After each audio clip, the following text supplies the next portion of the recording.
Mets or Yankees? Who do you take?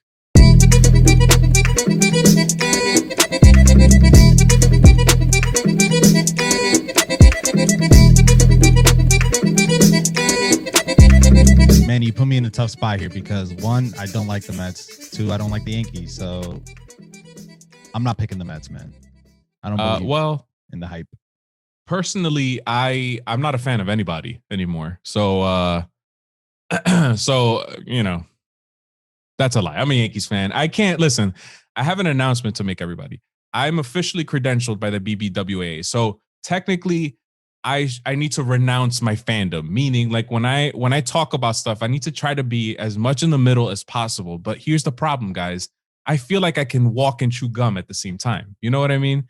I can be a Yankees fan while at the same time looking at the Yankees in an objective way. I know that that's impossible for a lot of Yankees fans out there, but it's not impossible for me. Don't hold me down is what I'm trying to say. I got this. Don't worry. To be fair, though, you've always been objective about the Yankees, though. I feel like you've always looked at them, through an unbiased view. I try. I think you'll be fine. There are some things that that for sure, if you're a fan of a team, there's some things that you're always going to look at through rose-colored glasses or whatever that saying is. Like, for example, like the Giancarlo Stanton trade. A lot of Yankees fans hate that trade. I personally, I liked it. I think we haven't seen what Giancarlo Stanton could be. If you get the Giancarlo Stanton that won the MVP award in 2017, how could a Yankees fan complain about that? And yes, I know that he gets paid a lot of money, and we live in a world now where Hal Steinbrenner is pinching pennies or whatever. But the fact of the matter is, if you give me a healthy Giancarlo Stanton for 162 games and a healthy Aaron Judge for 162 games, and you have the deadliest 1-2 punch in Major League Baseball, like, how could you hate that? And I think the problem is that you see two guys that get injured a lot. But what if Cody Bellinger and Mookie Betts were injury prone, for example? Are we suddenly saying that they're bad players or whatever? I don't think so. I think circumstances have made it that the last two seasons, people can complain a lot about these two guys. But the fact of the matter is that at some point they're going to be healthy at the same time. And people are going to be like, how in God's green earth are we going to pitch to these two guys back to back? In the end of the day, it doesn't really matter what we think because the Yankees are in the playoffs every year. They're contending every year. What more could you want as a baseball fan? But I think you said something that I always find gets stretched out a lot for a New York sports fan. And that's the word if. If we get the 2017 Giancarlo Stanton, if Aaron Judge is healthy, everybody's making a big deal about this Corey Kluber trade, this Corey Kluber signing that the Yankees have. And he pitched 1 inning last season. And then he pitched 30 innings the season before. So it's like, if Corey Kluber is healthy and if he could get close to that Cy Young, status. But I just feel like it's been a lot of ifs in New York sports lately. A lot of ifs. If Daniel Jones could pan out as the 6th overall pick that he was, if Saquon Barkley comes back, if Sam Darnold, if Carmelo Anthony comes back to the Knicks, I don't know, man. Just 100%. 100%. You're 100% correct. But at the same time, isn't that what everything is? Isn't everything in life one great big if? Because we could look at a player who has a ton of longevity in Eli Manning, let's say, for example. We're talking football now, all of a sudden. I blame you for this. Eli Manning, the Iron Man of football, never missed a game for injury or anything like that. Is that because he's an Iron Man, or is it because he got lucky, or is it because he's a pocket quarterback who never ran out of the pocket? There were very few chances of him to get injured. Let's look at a baseball example. Who's a player that I think it's Lance Lynn has the longest streak of games with like 100 or more pitches? Is it because Lance Lynn is an Iron Man, or is it because to this point he's been lucky enough to not have blown out his arm or whatever? Like, for example, Chris Sale, when the Red Sox traded for Chris Sale, everybody was just waiting for this guy. It's almost like Masahiro Tanaka. It was a ticking time bomb. It was a matter of time before he was going to blow out his arm because of his lanky feature, because of the way he throws the ball. And luckily, I'm not saying that it's luck that he's a talented pitcher. He is probably the best pitcher in baseball. But luckily, he didn't blow his arm for a good 2 or 3 years, gave you guys a championship, and then missed the entire 2019 season. You know what I mean? It's all a big, great if in this world. We just need to accept that. No, but see, but there's certain ifs that are like more sure than others. Like, signing DJ LeMahieu, which we'll talk about in a little bit, that was a good signing because we know that there's a good chance he's going to produce for the Yankees. But then you have the if of Corey Kluber, like if Corey Kluber can pitch like he used to. But then you look at his more recent outings, and it's just like, so what, you got Corey Kluber? I don't care you got Corey Kluber. Like, the guy's going to probably give up hella home runs. Or maybe like, not. Or maybe or maybe he's not Corey Kluber. Maybe he's not the Cy Young Award winning Corey Kluber, but maybe he's a Corey Kluber who pitches to a 3.5 ERA, gives you 20 to 25 starts. I would sign up for that 99 out of 100 times in today's game. I just think that's a big mate. What I'm saying is it's in New York, it's about the headlines. I feel like it's like look at all I saw on my phone was like breaking news: 2-time Cy Young Award winner Corey Kluber signs with the Yankees for a 1-year deal. Not, by the way, Corey Kluber pitched 1 inning last year and the Yankees got him. It's like about the headlines. It's like they're battling for the Francisco Lindor trade. If Francisco Lindor plays well, which is a good chance, he's young and he's always been in like the MVP conversation. That's a good if.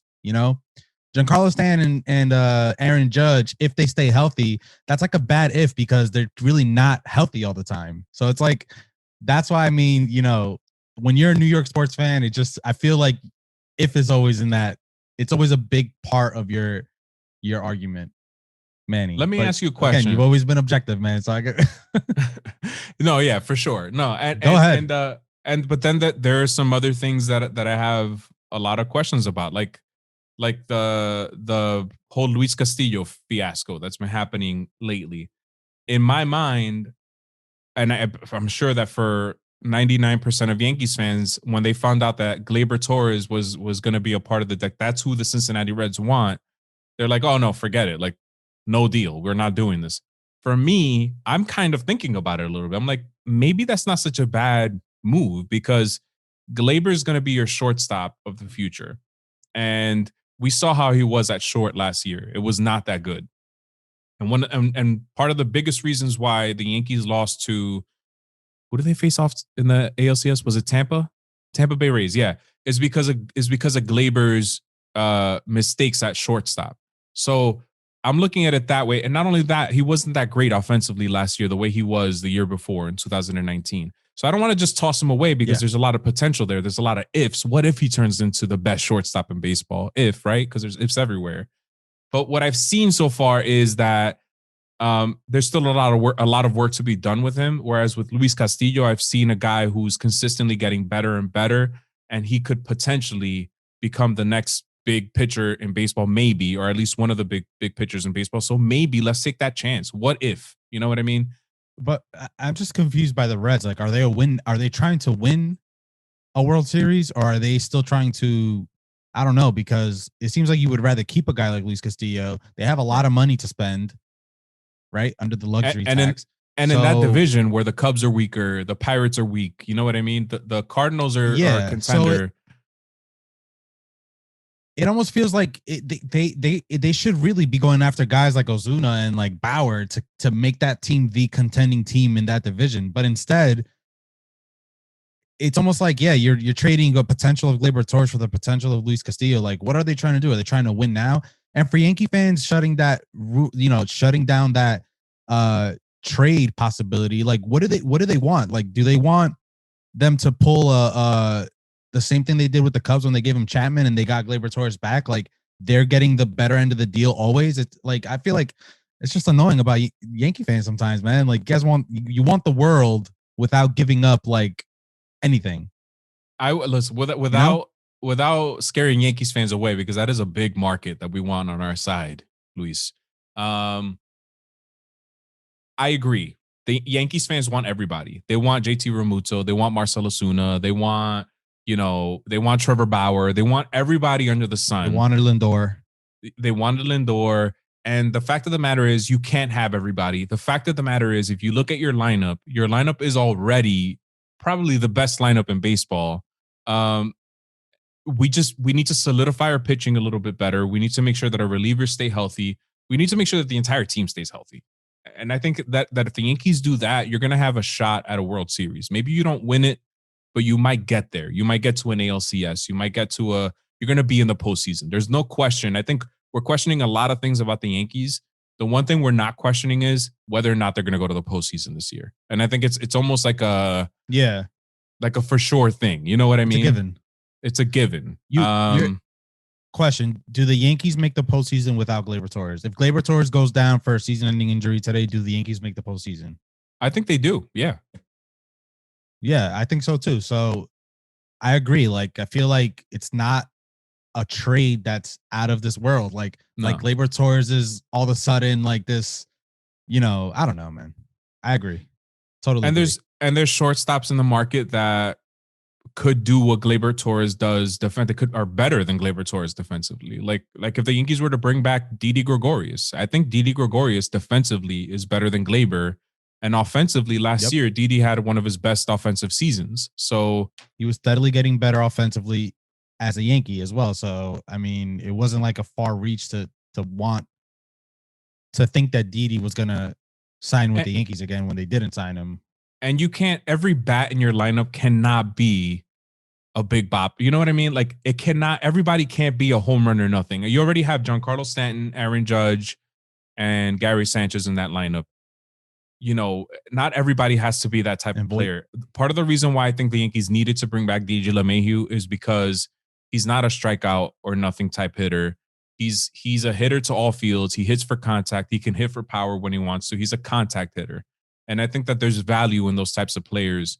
Especially look at the postseason. I think, the guy who stepped into Jeter's shoes, in my opinion, has been LeMahieu, because he's always putting the ball in play. He always comes through when necessary. Whereas you have a guy like Aaron Judge and Giancarlo are elite for sure. You're scared to pitch to them because they might bury you. Damn it. I cursed. Damn it. Is that a curse? Is the D word a curse too? Oh man. It is. All right. Anyway, but LeMahieu, is going to put the ball in play. Something might happen with LeMahieu. You know what I mean? Whereas with Stanton, you're almost like, it's probably going to be a strikeout. And if he hits a home run, you're like, home run. But I don't know. I feel like I'm rambling here. Why don't we talk about the Mets real quick? Because I feel like we're giving the Yankees too much, and people are going to say, "Oh, Manny, Yankees fan, blah blah blah," and I don't want to, I don't want to deal with that stuff. So let's talk about the Mets real quick. I have a question for you. Do you think Steve Cohen has kind of taken on the role of George Steinbrenner in New York? Yeah, I feel like he's out. He's, again, like I mentioned before, he's out for the headlines. I think he wants to make the Mets the talk of New York when it comes to not just sports in general, not just baseball, I mean, but sports in general, because when the Yankees were the Yankees, like in that dynasty, they were the talk of New York. Like, I know the Knicks were good in the late 90s or whatever, and the Knicks will probably always dominate headlines because it's basketball versus baseball, and basketball is more popular than ever. But I think he's trying to make the Mets like not the afterthought in sports. He's trying to make them the headline. And I don't think that Francisco Lindor trade was the end of it. I think we're going to see something else before the season starts. And I think they have their hand in everything. I think that because they're not held to the same standards as teams that have broken the luxury tax threshold, because the first penalty is not that bad. So he could go out there and spend as much money as he wants. And yes, they'll be penalized, but the CBA is up at the end of this year. So that might change, that whole structure. The Mets already have a pretty good pitching staff. I feel like they need to spend more money in their bullpen. Kirby Yates. Huh? Yeah. What do you think? Kirby? I like that. Yates. It's like a Super Mario Brothers character. Yeah, and I know the numbers looked good offensively last year in the 60-game season, which I always forget they had a 60-game season. Sometimes I look at these numbers and I'm just like, what the hell? Like, what is all this? I know, right? I feel like for that reason, you'll see them spend money on some relief pitching that's out there, and you'll also see them sign George Springer. I think George Springer will be a Met before it's all said and done, and I think Trevor Bauer will end up signing a 1 year deal somewhere because he's not getting the contract that he's looking for. He So you'll be wants betting on himself. and he wants the most money AAV than any player in baseball. He wants to get paid more than Garrett Cole per year, essentially. So, Yeah, and that's another thing. So, like, I know this is a topic for another episode potentially, but with Trevor Bauer, like, he's just that in and of itself is a cry for attention. Like, why do you want to yeah, be the highest paid player AAV? It's because you want that story. You want somebody to write about it on a back page somewhere. You want more social media interactions or whatever. If you're gonna get paid, let's say, first off, I think Garrett Cole is better than Trevor Bauer. So I'm gonna put that out there. Just because Garrett Cole is the highest paid player AAV. So um, and his contract is the largest in baseball history. So I don't think that Trevor Bauer is deserving of a contract like Garrett Cole's. And I can't remember off the top of my head what his contract was. If you want to be, and that's the thing, I don't think that Trevor Bauer does either. I think what he cares about is if he gets a 2 or 3 year deal where he gets like $40 million, let's say, like 3 years, 120, he'll probably sign it just because per year he's going to get more than a Garrett Cole does, not because overall he gets more yeah, than Garrett Cole. You know what I'm saying?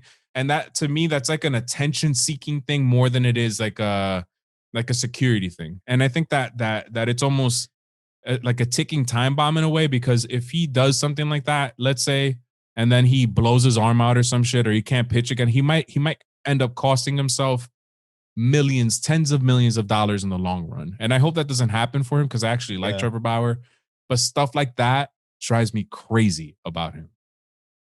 Yeah, and I like Trevor Bauer too. Like I like what he is, like the player, like the person, like even his annoying antics on social media. The fact that he gets people to talk about baseball, I like that. Like I'm good with that. But I mean, he's not he should he even get what DeGrom gets? Like I think DeGrom doesn't even crack the 30 million a year No, he does. range. The, I think Grom DeGrom's like in gets the 20. no, the Grom is I think he's like right DeGrom. at 30, 35 or 36. Oh wow, okay. So take that back, but he's not the highest paid per No, year. He doesn't he's have not. the biggest contract, and I think DeGrom is the best pitcher in baseball today. I think Mm-hmm. DeGrom is the best pitcher in baseball today. I don't care. Um, so yeah, you're right. I think he's fishing for those headlines, and I think there's certain players who, like I think DJ LeMahieu was more about the years in the contract Right. than the money because he wants that security. He wants to have a job in 6 years. Now he has that. I think for Trevor Bauer, the reason why I think he is going to sign like a 1 year deal is because he's not seeing the market as he thought, and he's going to bet on himself to maybe cash out next year. Maybe when things are more back to normal, maybe when owners can't use COVID as an excuse to not signing a big contract. And he just seems like the type of guy that would do that. I don't know. But then now the question is, who's going to give him that 1 year deal? That's going to have to be a pretty, it's going to have to be a pretty good offer for a If he year. gets It's a going to have to 1 year be a deal, contending team somewhere. if he gets a 1 year deal, I think he's But one of the Mets. that wouldn't be, yeah. I mean, I don't see it because again, like I just think although Cohen is like that would make him the guy, like officially, like even though that Francisco Lindor trade put him out there, And getting Bauer he's would the richest owner in definitely baseball. make, yeah, and that wouldn't be the worst for Bauer because he'll be on the spotlight. He'll be on center stage for a team that's now officially probably one of the favorites to compete in the playoffs. So he can prove himself at the highest stage. But man, I don't know. It's just, I mean, I know Cohen wants to spend stupid money as the Phillies were trying to do, but it just seems like he should also be kind of smart about it. Do they really need Bauer at this point? Like No, but pitching again, was never really starting pitching was never really the Mets' issue. yeah, if it's a 1 year deal, again, this is why I think it would be the Mets. There's low risk because again, the Mets aren't in the luxury tax threshold like trouble. If they pass the luxury tax threshold, the penalty's not going to be as bad as if they do it again next year and then again and again and again. But again, the CBA is up at the end of this year. So there's going to be a completely new agreement at the end of this year. So break the luxury tax threshold. The penalties aren't going to be that bad because it's your first time doing it. And then the CBA comes rolling around and it resets again. So you could essentially do it again if you want to. So basically there's low risk financially for someone like Steve Cohen because he's the richest owner in baseball. B, Bauer gets his highest AAV. They give him 40 mil, let's say. So he's happy. C, he's in a rotation with DeGrom, Carrasco, Syndergaard, and Stroman. So he's just one of 5 guys who are, headline seekers, or will get the headline. If they lose, it's not going to be his fault because there's a lot of blame to go around. And D, next year, he could go back out on the market and get another type of contract. You know what I mean? So I think it would be the Mets as opposed to, like, let's say the Yankees, who I think they passed the luxury tax threshold last year. So their penalty would be larger this year.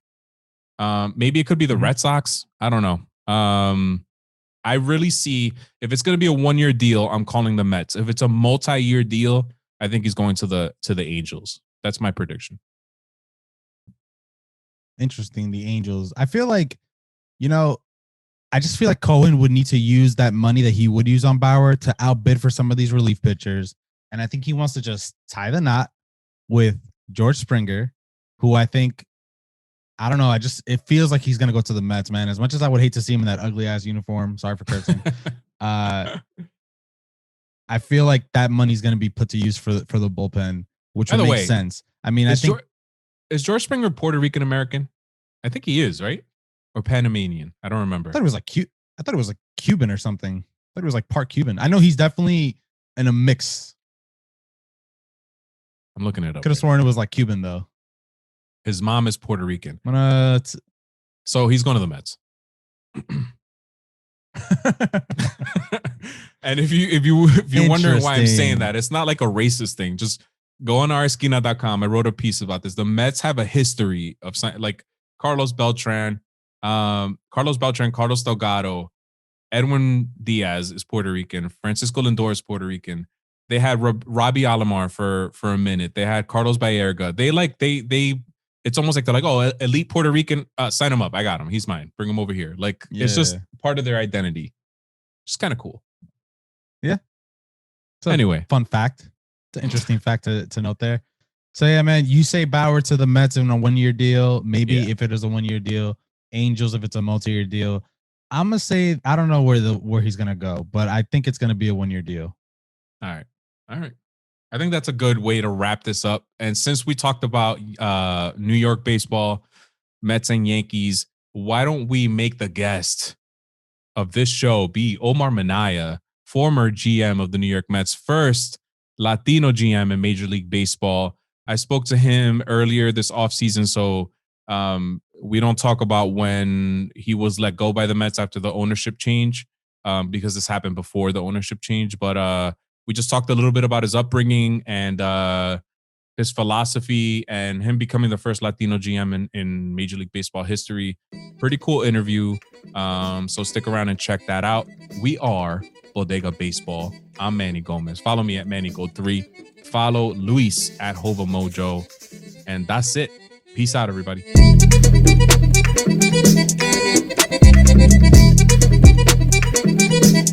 So let's start quickly with your journey from the Dominican Republic to the United States. Can you tell me a little bit about that? Yeah, I mean, I came to the United States when I was, I believe, 8 years old, and my parents, immigrated to New York. My first home was in Corona, Queens, and I was a Queens kid growing up and went to PS19. It's a local public school system for the New York City school system. And I was a kid that was close enough to go to Shea Stadium almost every day, even when I was 10 years old. Wow. So you were a Mets fan growing up? You know what? I was a National League fan growing up. Okay. I loved the Giants. I loved because they had players that I loved. They loved Marichal, Pirates, because they had Clemente. And of course, you had to like the Mets because you saw them every night on Channel 9 and Tom Seaver and that group. in '69 and that whole thing. It was a local team. That was but I was a National League fan. Yeah, yeah. So I grew up in Washington Heights. I was about a mile away from Yankee Stadium. So I'm a Yankees fan. But nevertheless, you know how us Dominicans are. If you go up to the Heights now, everybody's wearing Red Sox hats because of Pedro's influence and Manny Ramirez and Big Papi and everything. But and you know what? We competed in that when I was a GM. I thought that we were really doing great work. We brought Pedro in, we had Jose Reyes, and we had a whole bunch of guys. And I thought that we with the Red Sox having a great with Pedro, I thought we did a very good job with the Mets in those years in the 2006, 4, 5, 6, 7, 8. Yeah. And I do believe that as a whole, the Latin community in New York is a National League fan base. Yeah, that's true. That's a good point. I mean, the Giants are so influential with the Alou family. I believe they brought in Felipe Alou. They also have Julio Linares, who was an executive in the Astros organization for a while. They were always, ahead of the curve when it comes to diversity. And that kind of brings me to something about you. One of the things that I really enjoyed about you in your time as the Mets GM and your time as a GM in general is that you seem to always field the most diverse teams. Now, I don't know if that's a fact. It's just from what I can perceive, from what I saw, it seems like your teams were super diverse. How important was that for you to field a diverse team? I thought that was, it was part of the plan. Part of the plan because I thought, we wanted to fit into the geography and that we were in, and we're in New York. Mm-hmm. And I felt, I'm a true New Yorker. I mean, I'm Dominican, but I tell people that I am a New York Dominican. Mm-hmm. I am a Dominican from New York roots, and I love New York and all that. But I thought it was good business. It was good business to put a team together.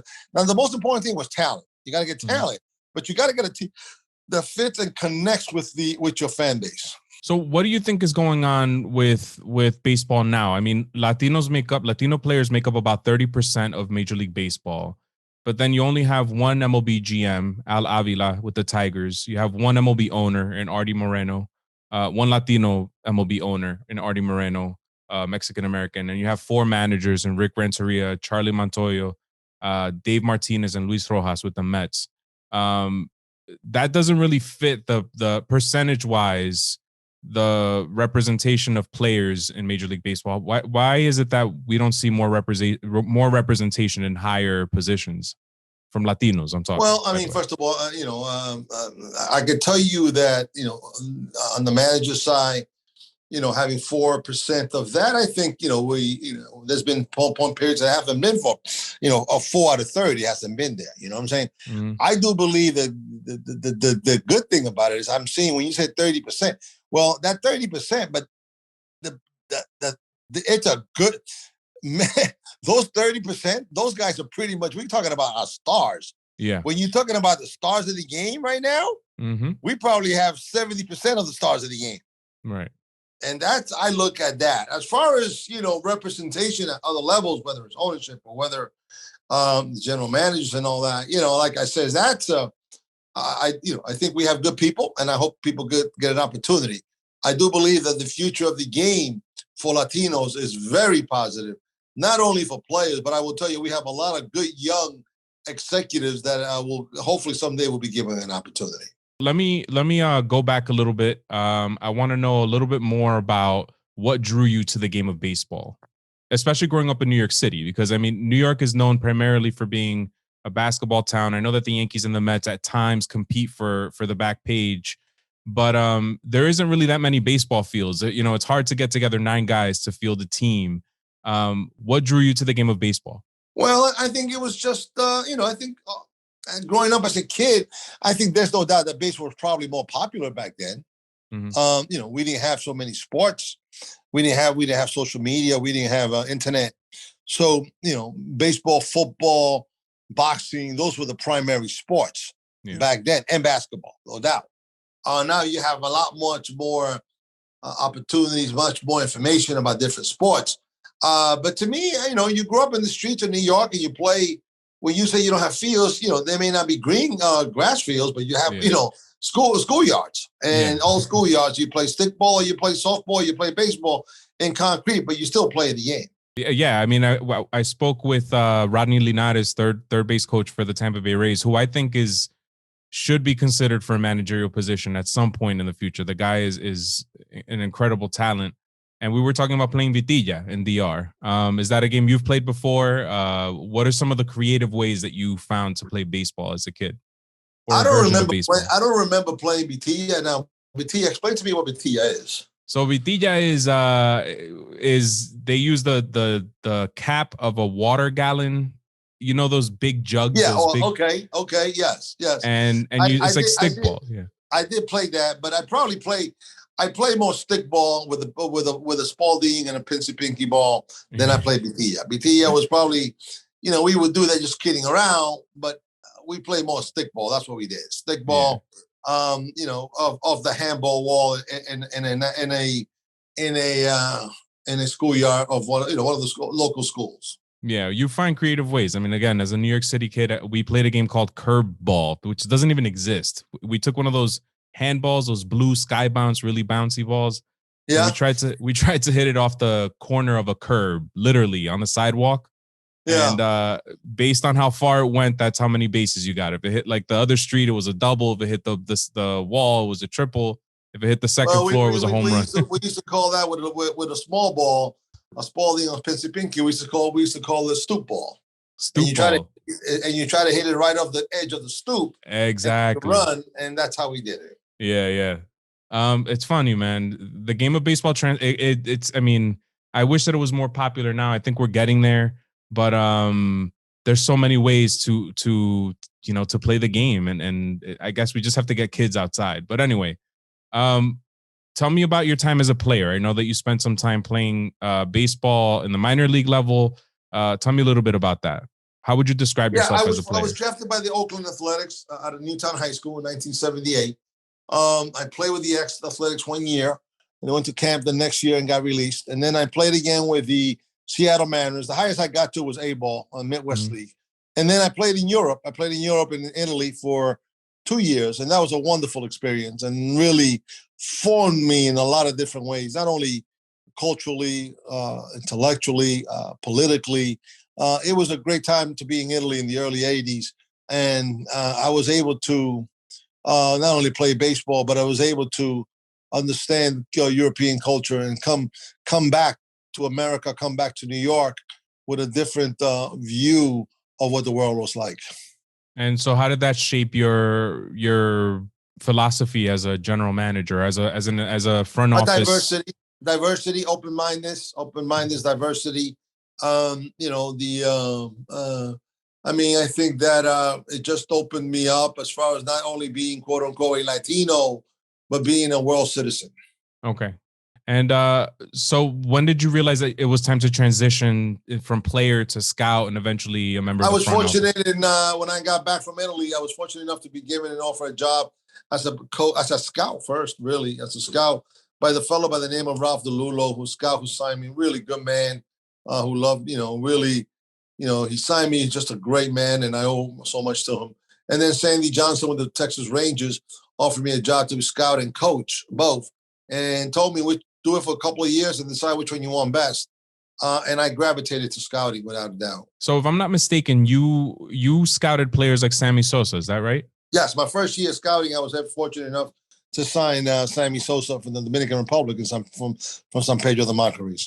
So for a lot of people, Sammy Sosa, for a lot of people like me specifically, I was born in the 80s, grew up in the 90s. Sammy Sosa is probably the single reason why I gravitated toward baseball. That magical 1998 season. Yeah. And how does it feel to know that you're never going to take credit for someone like Sammy? I mean, his talent is his own or whatever, but to know that you found this guy and look at what he became, how does that feel?